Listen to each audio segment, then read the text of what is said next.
spinning, spinning. I'm spinning, spinning, spinning. I'm spinning again. I'm spinning. Welcome back to the Simply Winning Podcast. Let's go. Let's go. This is episode 4. Episode number 4. We are here. Uno, at dos, the Brother tres, HQ. nachos. Yes. Oh gosh. Welcome back. We have a special guest named Matt Umland coming on the podcast today. And man, it's good to have you on. Guys, it's always a pleasure to be on the podcast. It's my first time, but it's a pleasure to be here. So Matt, officially you are the head photographer for Brother Dale. Unofficially, we're still working on that, but you're on the website, so Appreciate that. yeah. So we're excited to have you on because you're a man of very many talents. You're a mystery. He's voted the number 1 photographer in Iowa, wedding photographer. Technically, In the he Quad is. Cities, let's not. Quad Cities head photographer. That's pretty much all Iowa is. So That's big. That's big. It was time. cool. It was cool to achieve that. Yeah. yeah. Asking me to vote every day. How old are you? We try. I'm 21. That's pretty crazy.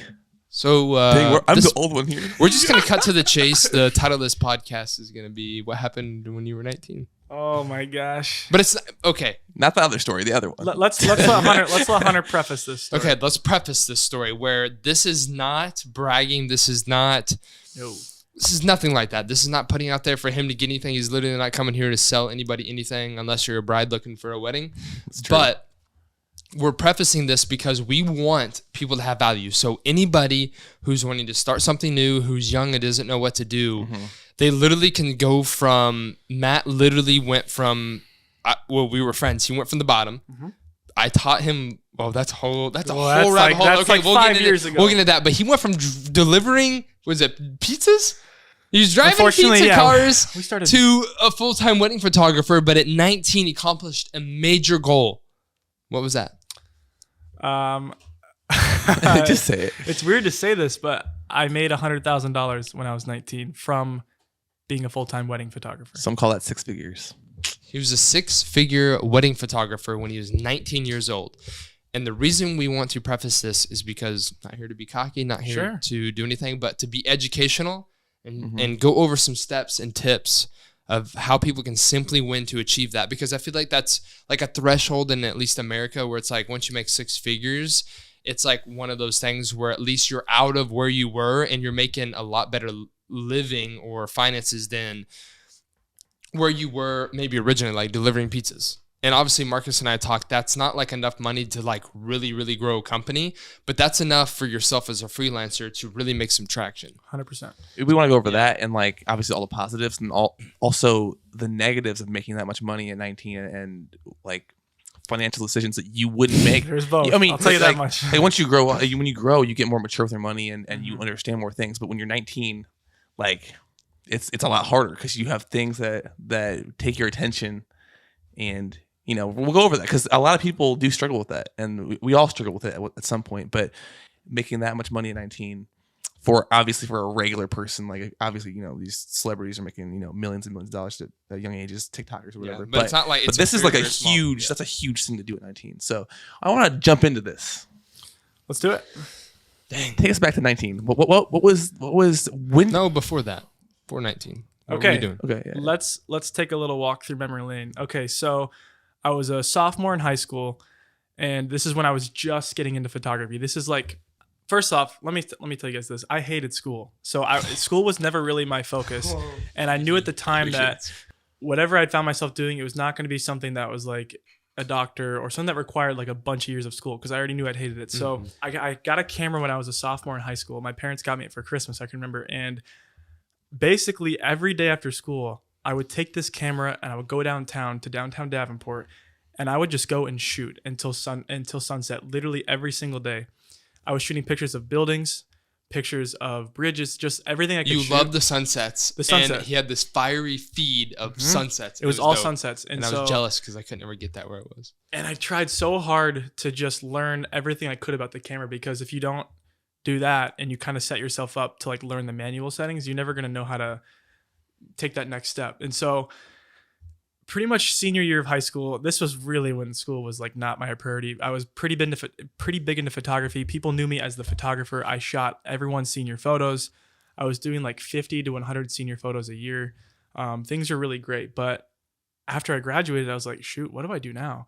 And so after that, I did a semester at Scott Community College, and same story. School did not go. I had an average, I'm not even ashamed to say this, 37% across the board. Dude, and I have a funny story. So we would get on almost every night. That was a time where like I wasn't super dialed in like I am now, but we would get on almost every night and play Fortnite. And so we would chat every single day, and Matt would call me all the time. We'd be friends during the day, just like whenever, and he would call. And so Matt, Christmas. I know what you're gonna say. He called and he's like, guys, I gotta go to class. He's like, I'll be on after if like, you know, when I get back home. He goes to school, comes back like 30 minutes later, like, bro, what happened? He like called and he's like, yo, basically I walked into class and yeah, I didn't like what they were teaching, so I left.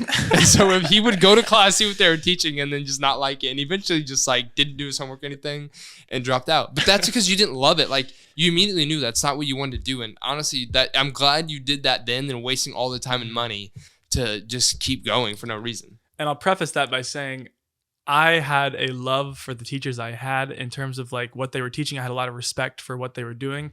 Just personally, my kind of like where I was going in life didn't have anything to do with school or learning about what they were teaching.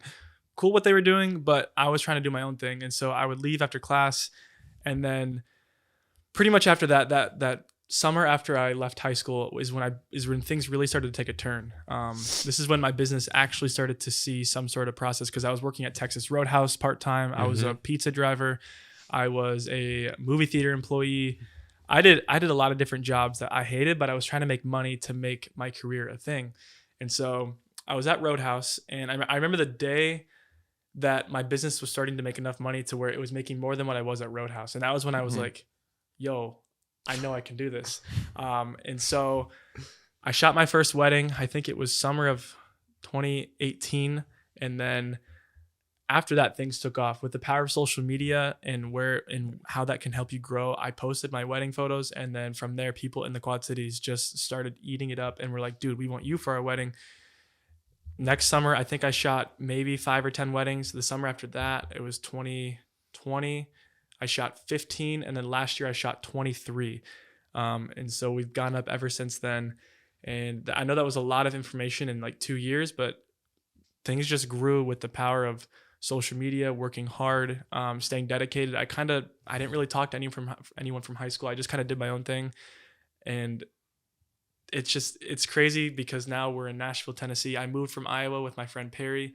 And we just took a leap of faith, hoping that moving here would provide us more opportunity. And in the 4 months we've been here, it's been the greatest thing I've ever done for me, myself, physically, for my business, emotionally, everything. Like my life is literally did a full 180, and it's because of moving here. And that's kind of where my journey is. Like we're here right now. Great story, brother. That's crazy. You're good at talking. You're good at it. Thanks. Yeah. Woo. Good job, man. Thank you. Okay, so tell me the moment when you started making, like, when you realized, like, oh, I'm making some money. Like I'm 19. I don't got to worry about bills, really. Because once you start making 100K, like, that's like roughly $9,000 a month. Like, you're like, dang, I'm starting to make some money. Yeah. How was that? What was that feeling like? So with this, there's positives and negatives always to anything really in life. But I started making a lot of money because my weddings, I was charging anywhere between $2,000 and $4,000. And when you shoot, roughly 20 of those a year, and then you add on senior photos, family photos, mini shoots, print sales, all that, it adds up really quickly. And I had never made over like $30,000, honestly, less than that, like maybe like $20,000 a year, because I was working these part-time jobs, and the money started rolling in, and I had no idea what to do. It was just such an interesting time in my life, and it still is right now. I'm going to be brutally honest. I still have really no idea how to manage my money because I'm 21. It's only been 2 years since that happened. And with that amount of money that's coming in, I don't really have that. I had rent and then a car, and that's really about it for bills. So like I was paying those off very easily. I could afford my own groceries. I moved out when I was 18. I moved out on my own. I lived in downtown. And with that, you really have to learn that, like, hey, you can have this much money, but if you spend it all, you're still where you are when you started. So, and I'm still in the process of learning that, and these guys are helping me out learn that. And obviously I can live on my own and I can afford things. It's just when you have that much money, it's like, okay, you need to like learn how to budget and save and invest and do all that. So Yeah. Mm-hmm. That's so cool. That's crazy. Yeah, because I mean, like you said, like if you spend it all, you're still at the exact same spot. it doesn't matter. Yeah, it doesn't matter. And you just keep working. Obviously, you're young right now, so you can just keep working because you have a lot of energy and you're, passionate about what you do. But yeah, like you get 2 years into it, you're like, crap, like I still have the same amount of money I had like 2 years ago, even though I made a bunch of money. It's crazy. You get a bunch of nice stuff. But I think a lot of people do fall into that, and people fall into that whenever they go up. It's called I forget what the actual term is, but like whenever you go up in your net worth or however much you're making a year, and you're like you spend at that level. So if you were making like $2,000 a month, you were spending like $1,500, but now you're making $9,000 a month and you're spending $8,000 a month, because people get into that where they're living up to their means. You know what I mean? Been there, and I know exactly what you're talking about. And it's not a fun place. It's a phenomenon, really. It's like really interesting how everybody does it. Everybody does it, unless you're really like. Well, it's like you make a new amount of money that you've never been used to, so you're like, oh man, I should reward myself, and so then you go and spend it, and then you're like, oh shoot, like I'm exactly where I was last year, and then it's like, dude, I gotta change things up. And if you don't get out of that rhythm, and you don't have people to like tell you, dude, what are you doing? You could stay in that forever. I guess you could live like that if you really wanted to, but then you're going to be working your entire life because you don't have anything saved up. So yeah, I think it's interesting too. Like if you start investing when you're young, like 20s, and like the amount of money you'll have whenever it's time to, cash out on that investment is insane. If you just started 10 years later, and if you were in the 30s, Oh, yeah. Yep. it's incredible how much more money you Start have now. if you start now. compounding. Yeah. Yeah. So I've known you basically. I helped you get Lightroom on your computer. So I basically was there That was when you kind of really started your photography career. 4 or 5 years ago. Yeah, we met. So quick backstory. We met in Colorado. I was there on family vacation. He was there with another part of my family on my dad's side, my grandma's side. And long story short, he was there. We met, kind of hit it off. I've never seen you before, pictures or whatever. Helped you get Lightroom on your computer because I had done the same thing. I remember that. And then edited this photo, and then we kind of just stayed connected. And then it wasn't for probably a few months or a little bit down the road. I don't know how we got reconnected, but we just did. I don't know if it was like on Discord and stuff, like playing games or whatever, but kind of grew an online friendship with Colton. 3 of us, and kind of grew in that. And then fast forward, took trips back and forth. You did like a photography meetup, and that was huge. Let's talk about that. That was a huge freaking accomplishment you did. I forget about that. So you had the idea. Was it just you, right? Yeah, it was just me. You had this idea to have a photography meetup in Quad Cities, right? Basically, what it was is I was still. Dude, that was early on. Oh, I graduated. I was living downtown, and I think I was 19 at the time. And I had this idea and I had this idea to host a photography meetup. I was thinking maybe 20, 30 people. And so I posted on my social media, like, hey guys, meet up at this spot. We're going to work with a couple models, and people can just come bring their cameras and shoot photos. And so obviously Hunter and Colton came down, and we had a whole team who was like selling merch. They were a clothing company come down. That's cool. And then all of a sudden the day comes, the time for people to arrive comes, and we had, I think, hear you mention. Yo, period. Hear you munching, bro. Yo, we had over 80 people there. I think we were close to 90 people that showed up, and that was just. It's crazy. I remember this happening. This was crazy. It's crazy. I remember watching it because I wasn't there. So preface, I was building my company. Then.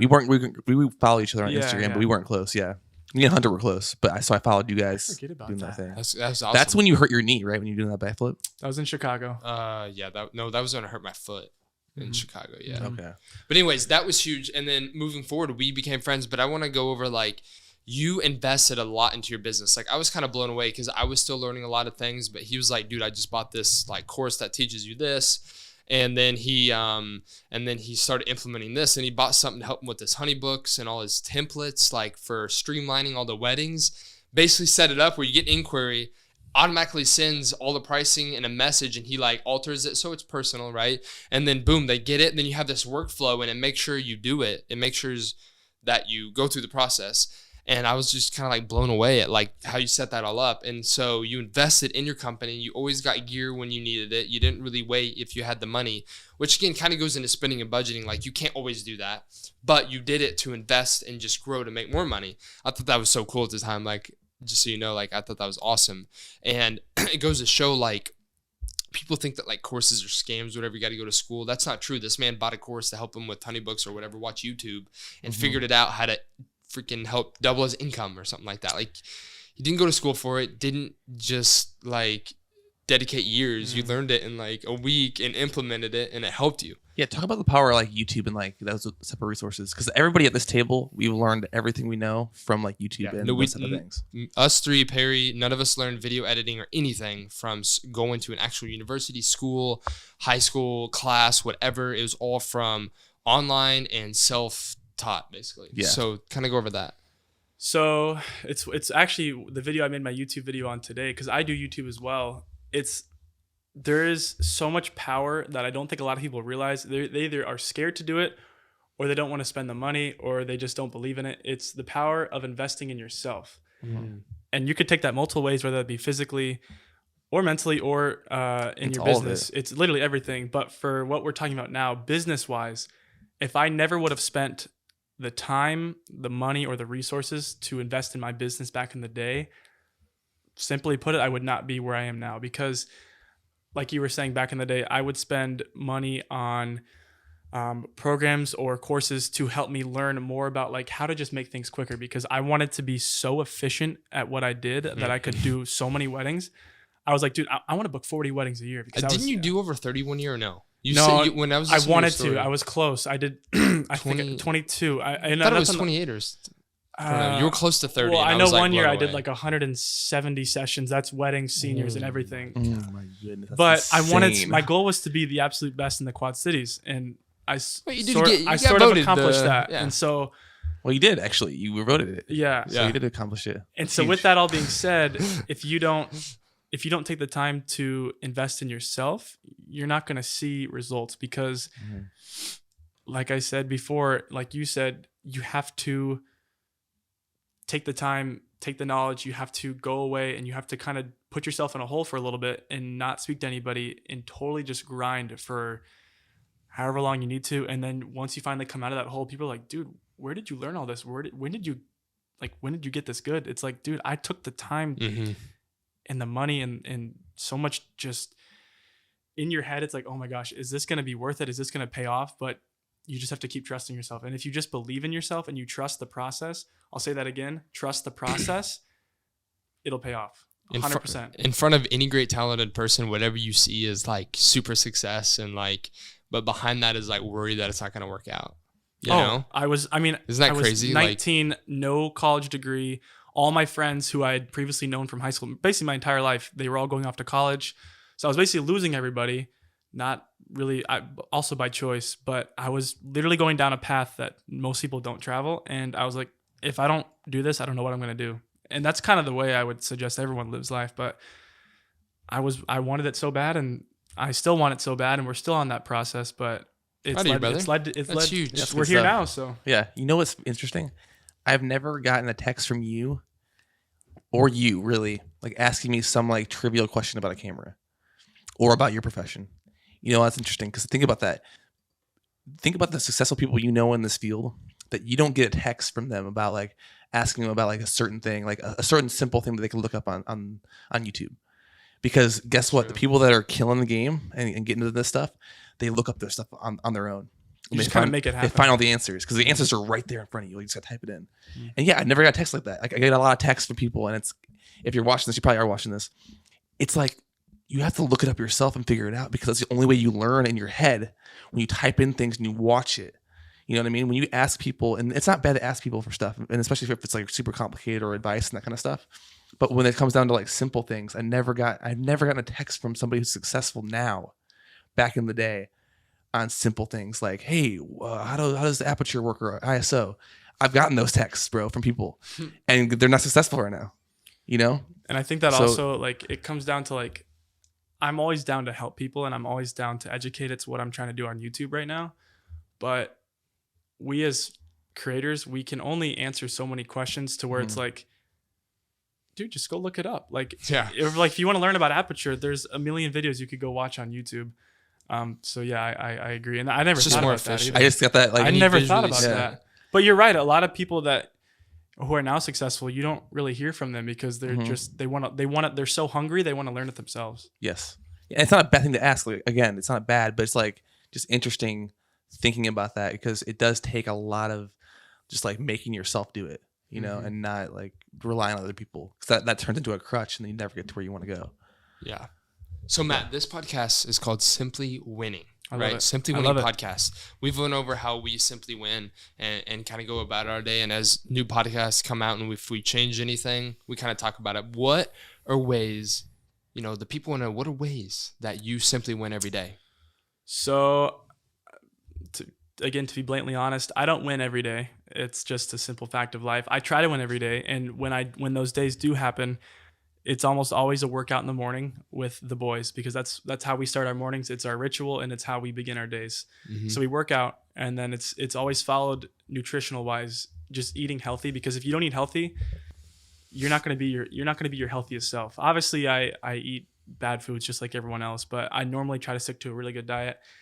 And then on top of that, I'm in my off season right now as a wedding photographer and filmmaker, but there's still things I'm doing to win the day, such as reaching out to couples to see if they want to work here in Nashville, because I'm still new here. And so if I want to have a name here, I have to do things in order to make it. So I'm reaching out to couples.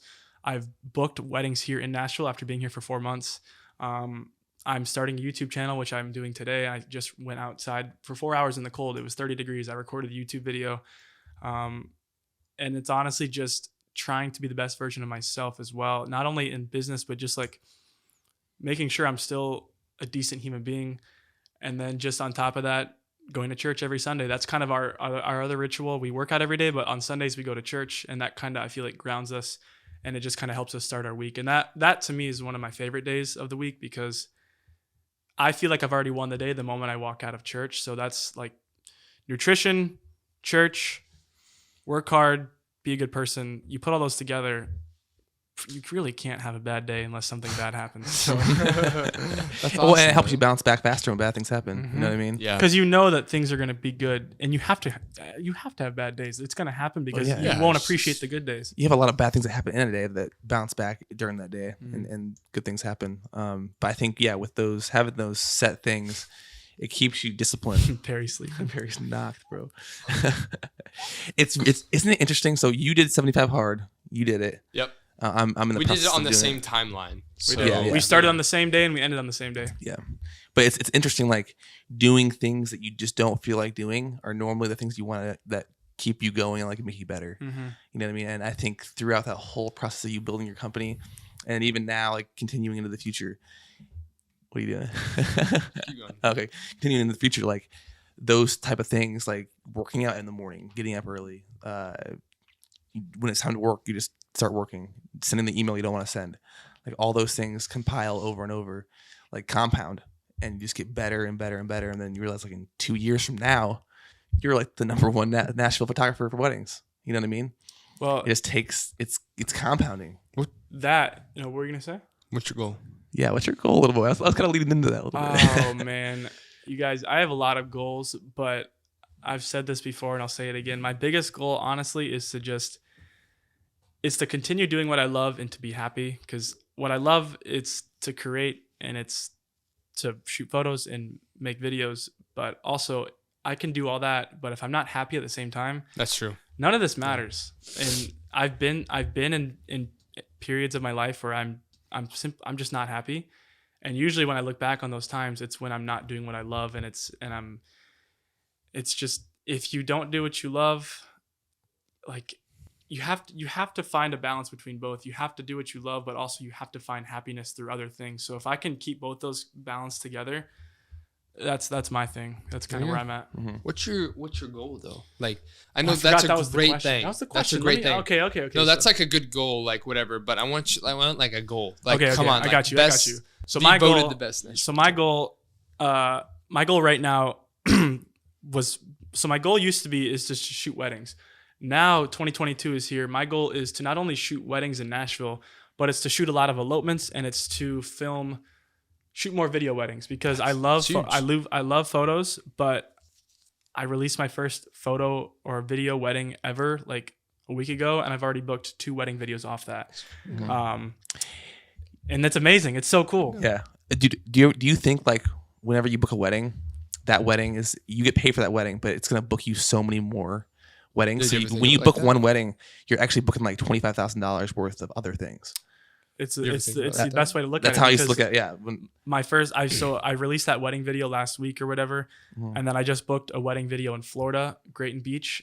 That I booked it for $1,500, which is way below what I would normally charge. But with that being said, that will transform into hundreds of thousands of dollars weddings, because I know this one wedding, when I release it, I edit it and I release it, people are going to see it and they're going to be like, whoa, that's what we want our wedding to be. That's where we want to do it. Or we just love this guy's work. And so you have to sometimes just kind of take the risk, charge less, or do what you said. Exactly. Have you ever thought about creating either on your website, but also like creating almost like a website where it has almost nothing to do with you, but subtly it does? So like, you're talking about some of the best places in Nashville, the venues, elopements, and things like that, where all you do on the website is kind of like have blogs and videos about getting eloped, weddings, and stuff like that. But in reality, that just converts to more leads because they can inquire, but it's not like about you. So like you're getting clicks, you're getting SEO. Have you ever like thought about doing something like that? That's a really good idea. It's like that's work, but that is like almost like if I made a food review website or Instagram, but I was the owner of them, but I did other restaurants too, but all the views on my page got me noticed more. Have you ever thought about that? So I have a blog on my website that I will post like people's, like obviously, so I'll put like, for instance, it'll say Hunter and Julia, Central Park, New York proposal. And when my goal with that, it's kind of like what you guys were talking about. That's a really good idea, like a separate website. But my goal with this is when people look up, like for instance, Nashville, best spots to propose. I think that's something I want to dive into in the next couple of months, because when people look that up, they're not only finding best places to propose, but they're also finding a photographer who has done exactly what they're looking up. So I think something like that would be amazing. Dude, I just got an idea. 10 best spots in Nashville to propose. You get, if you've already shot there, great, but get free models or whatever and take them there and shoot at these different spots. Have a little video recap saying, hey guys, this is Love Circle, one of the top well-known spots to look over Nashville. Or Fort Hagley or any place. Yeah, stuff like that. Yeah, exactly. I don't know, just ideas. And you're giving these brides and these grooms like free value. Yep. And they're like, oh, this guy knows what he's talking about. It's just another reason to book with you, honestly. Yeah. Dude, you're a legend. There's a lot that like I want to do. It's finding the time to like do it all, because right now I'm really trying to balance. I really want to get into YouTube, so I'm doing that. And I'm also trying to also book weddings in Nashville. So like when you put all that together, there's just so much that you just get so stoked for. It's so much. So like there's so many things I want to do. Yeah, it all come together. It just takes time. Yeah. Yeah.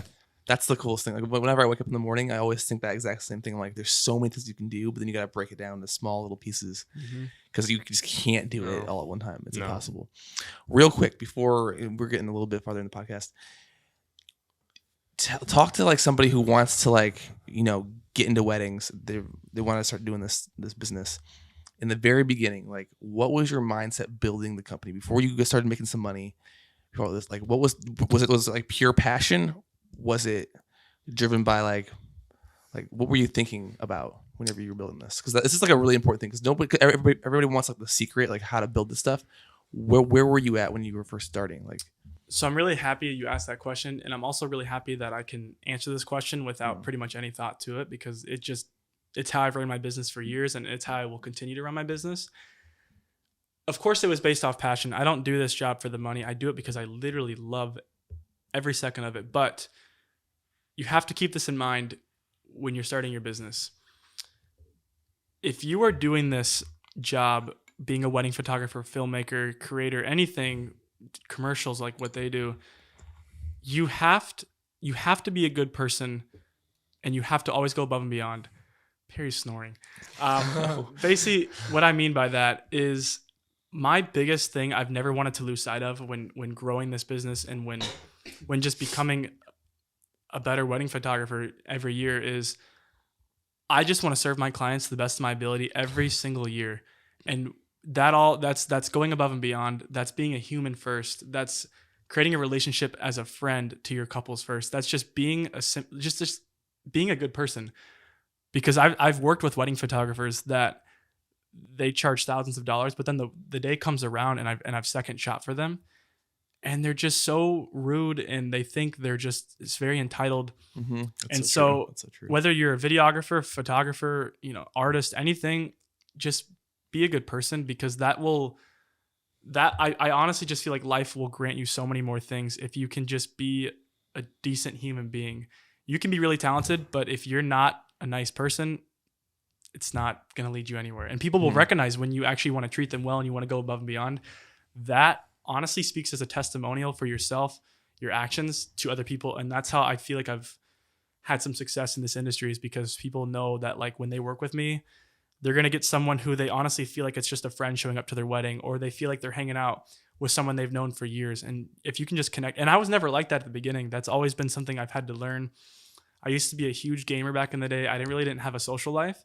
And so if you're out there and you're kind of in that same boat, you don't have to learn that right away. That'll transcend with time, and that'll all happen. So yeah, that's what I can say. That's incredible. I think it's important to, like, when you're coming up like that, all that's important. Then like trying to be, even if you're not professional yet, but like being as professional as possible when you're going into these things, because I think that makes a huge difference in your business. Just show that you structure. care. Yeah, you care about it. You care about what you do, that's and you hold huge. yourself high. Yeah, that's huge. Because I mean, when you're we've all seen it. People that like they walk into a job and they're very sloppy and they just don't care. It's like, be polished. Mm-hmm. But I used to, back in the day, it's like you used to be like, I have a job, I have a shoot coming up, but I have no clue what's past that. Like I don't have any money else like coming in. And then you do something else and like randomly people hit you up. So like always do the right thing. Like don't burn bridges, because like someone you might have connected with 2 months ago, maybe like, yo, I got a cousin who has this company. They need video production. So and crazy. then you do this huge thing. And then that huge thing leads you to flying across the world and blah, blah, blah. I don't know. All of a sudden, you're in Turkey with no freaking tire, and you're about to get mugged by the police. What's going on here? I have you just don't know. So what you said is like treat people right, and when you do something, do it with full passion and don't fake it. Like I've known people, we know some people who thought photography and videography was cool. There's money in it. And then they got burnout and went back and forth all the time. And it's just like, man, obviously passion isn't what's always going to get you through, but it's going to lead you in the right place, because in this industry, there's so many parts you have to play. Like whether we're on a commercial shoot or you're at a wedding, like it's not when I make a sale, it's handed off to somebody else. Yeah. For a company, it's like, yo, I landed them. Now I got to be, professional and do the right things and become their friend for real, like not fake just to get the money, and stay connected after and making sure everything goes smooth and making sure the product's good and taking care of them when they don't think it is. And after there's just so much that goes into it. You can't get into this industry and be fake and make it, because you're going to hate yourself till the end of your life. Yeah. Or you're doing something you don't want to do. Yeah. Like, it's so much farther. Like when I first began, it was all about like, hey, I want to make this certain amount of money. Let me get this video out real quick, and this is what it is. But then you start like trying to like actually build stuff, and it doesn't even become about the money anymore. Like you want to get paid, obviously, and you price yourself right in the market. But then it goes into like actually putting hours of effort into the final product, and then that gets referrals, and then referrals are the strongest thing you can have. Like we did a project a few months ago, huge project for a university. Yeah, when you start building a company, you put so many hours into things that are like so minute, but they take so much time. But in reality, it does help your business. They're just not direct sales. They're more indirect sales, where basically like, I don't know, you're building a whole new proposal outline thing, but you feel like it's not going to go anywhere for a smaller client, and then you reuse it, or not even that example, but like other things. I don't know. Oh yeah, no, but like even when you get the sale, like they say, hey, I'm interested in your services, like we want to work with you. It goes from like before you even ever touch the money, you go in, you make a quote, you send it over to them, you finalize everything, you got a few meetings, you talk to both couples, then you freaking finally get a deposit, or for us, we get maybe a deposit, or we don't get any money until the actual thing's done. There's so much work and passion that goes into it, and then finally getting the payoff, which feels so great at the very end. Yeah. And then you have this amazing product that you built from nothing. And then all of a sudden you get a referral and you get to work with somebody else to do a better project. It's huge. And that always will beat anything else. Like, to me, getting paid is me being able to pay my rent and stuff. But it's that feeling of like when you deliver a wedding gallery or a wedding film or something, and they either call you or they text you just saying, hey, we were in tears looking back at these photos. And it's like, dude, I made someone cry based off what I gave them. And they watch it over and over and over and over again. And I look at my parents' wedding album to today, and that was like 25 years ago, which is just crazy to think that we have the power to, whether it be a business that's worked their tails off to get to where they're at now, and you can help them to progress to the next level, or I'm giving a wedding photo album back and they can give it to their kids and share with their family. Like, dude, we have the coolest job in the world. And you know when you love something because you can do it without wanting to get paid, because you literally just love giving the product to the people. And that to me is like when you know you're in this for the right reason. Yeah, that's led to some of the biggest things we've had. Some of our biggest clients, some of our biggest accomplishments is literally going up to somebody and giving them like either like, hey, we're doing this, give us your email and we'll send it to you for free. Or, hey, here's some information on how this could be better for you guys. Just take the information. It's yours. And not even offering like your services, nothing, just like giving them free stuff, and it comes back like insane. Like one of the biggest clients we have today was literally just us like offering, hey, if you want this video, give us your email, and they're like, sure, and here. We added in like 2 video clips of their product, and then now we're signing. And they were pumped. They were pumped because awesome. We got back to them. We just offered our stuff, and we were professional. And they were like, the creatives are never professional with this. Like, you guys got back to us so quick. And now a year later, we're doing big things. It's just nuts how that works. Yeah. So if you can just do that and you're starting off, you're going to, like, I wish I knew all this information when I was first starting off. There was nobody to like teach this. Yeah. You know what I mean? And you learn that as you go, and you'll kind of find how you operate. Everyone operates differently, and life works in mysterious ways, but if you do the right thing and you work hard, you'll probably be okay. Yeah. Well, brother, we appreciate you. We appreciate your time on this podcast and be able to come on here and provide value. This was a good podcast. Again, after the fact, Matt killed it these past few years. He's 21 now, and he kind of started off younger, did the grind, built it up, had success in Iowa. Then he wanted to build bigger, chase his dream, and sometimes that success doesn't always just keep up with you wherever you go. You have to put in even more work and go back up. But I believe you can do it. We're proud of you. We're here for you. We're excited. And again, you guys need to simply win your day. It's Hunter and Marcus here with Brother Dale and Simply Winning Podcast. Yes, sir. And signing off. And Matt Umland. We're signing off today. Peace, boys. Let's go.